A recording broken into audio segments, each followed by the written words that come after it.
औज़ुबिल्लाहिमिनश्शैतानिर्रजीम बिस्मिल्लाहिर्रहमानिर्रहीम। मैं आपका दोस्त, आपका होस्ट हकीम मोहम्मद रमज़ान। आप देख रहे हैं बाबा हिकमत यूट्यूब चैनल। उम्मीद करता हूँ अल्लाह के फ़ज़ल व करम रहमत के साथ मेरे व्यूवर्स, दोस्त, अहबाब खैर व आफ़ियत से होंगे अल्हम्दुलिल्लाह।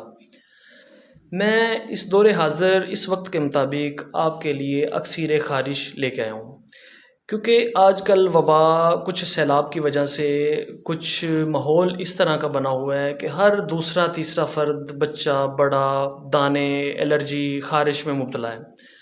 ख़ारिश वग़ैरह वाला मसला इतना आम होता जा रहा है कि हर तीसरा पेशेंट हमें दवाख़ाने पे ख़ारिश वाला मिल रहा है। किसी की जिल्द ख़ारिश से ख़राब हो रही है, किसी की बगलें ख़राब हो रही हैं, किसी के जिस्म पे दाने वग़ैरह। ख़ारिश की वबा इतनी इस कदर फैल चुकी है कि बच्चों को, बड़ों को बहुत ज़्यादा मसला बन रहा है। इतनी परेशान होने की ज़रूरत नहीं है। इसके लिए बहुत नॉर्मल सी सादा सी चीज़ मैं लेके आपके लिए हाज़िर हुआ हूँ, अक्सीर ख़ारिश। ये हमारे दवाख़ाने की तैयारशुदा है सफ़ूफ़। आप इसे अपने मुकामी किसी भी पंसार स्टोर से ले सकते हैं। ये एक छोटा सा पैकेट है। इसे आप सरसों के तेल या रोगन तारा मीरा में हल करें। हल करके इसे पूरे जिस्म पे लगाना है दिन में 1 से 2 बार। और खट्टी, तली हुई, तुर्श, तेज़ मिर्च मसाले चीज़ों से मुकम्मल तौर पे परहेज़ रखेंगे। जिस पेशेंट को ये इस्तेमाल करवाना है, दिन में 1 से 2 दफ़ा कपड़े धोने वाला साबुन उससे नहलाएँ। उससे जिस्म की सफाई अच्छी हो जाएगी। और उसके सुबह नहाए, एक दफ़ा ये ऑयल जो अमेज़ा बना होगा लगाएँ। शाम को नहाए, इसका अमेज़ा लगाएँ। अगर फ़र्ज़ किया इन्फेक्शन ज़्यादा है, क्योंकि इस वबा इतनी फैल चुकी है कि एक दफ़ा हो जाए तो जाने का नाम ही नहीं लेती। अगर घर के एक फ़र्द को हुई है तो फ़र्दन ये फैल जाती है घर में। एक को हुई है, एक से दूसरे को, तीसरे को पता चलता है कि पूरे घर में ये वबा फैल चुकी है।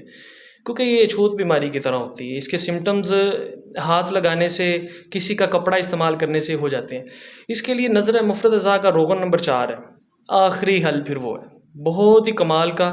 वो हमारे हुक्मा हज़रात, हमारे बुज़ुर्ग जो बड़े ख़ानदानी हकीम हैं, वो तैयार करते हैं। बड़ी कमाल की चीज़ है। रोग़न नंबर 4 है। वो आप बिल्कुल इधर नंबर दिया होगा, तैयार कर सकते हैं। उसका मशवरा करें आप हमसे। हम बिल्कुल आपकी खिदमत के लिए एवरी टाइम हाज़िर हैं। अल्लाह ने हमारी ड्यूटी ही आपकी खिदमत के लिए लगाई है। रोग़न नंबर 4 के बच्चों को, बड़ों को बेज़रर चीज़ है। किसी किस्म का कोई नुकसान नहीं है। हर तरह का पेशेंट बंदा इस्तेमाल कर सकता है। मगर ये इससे अब ख़्याल जिस हद तक हो सके सफाई का रखना, ठीक है। ख़ारिश वाले पेशेंट डेली कपड़े चेंज करे, कपड़े धोने वाले साबुन से नहाए, कपड़े उल्टे करके उन्हें प्रेस करके फिर पहने। उससे कपड़ों में जो सिम्टम्स, जरासीम्स, हल्के फुल्के ख़ारिश के आ जाते हैं ना, वो रिकवर हो जाते हैं, ठीक है। परहेज़ बहुत ज़रूरी है। परहेज़ नहीं करेंगे, ठीक हो जाएंगे आप, जब भी कुछ दिनों बाद मसला फिर से भी बन सकता है। परहेज़ करेंगे, इंशाअल्लाह आपको फ़ायदा होगा, शिफा मिलेगी। और इंशाअल्लाह एक दफ़ा ये रोग़न नंबर 4 इस्तेमाल करने से ख़ारिश से जान छूटी, ज़िंदगी में दोबारा ख़ारिश नहीं होगी फिर इंशाअल्लाह। इसी के साथ आप अपने होस्ट हकीम मोहम्मद रमज़ान को इजाज़त दें। अल्लाह हाफ़िज़।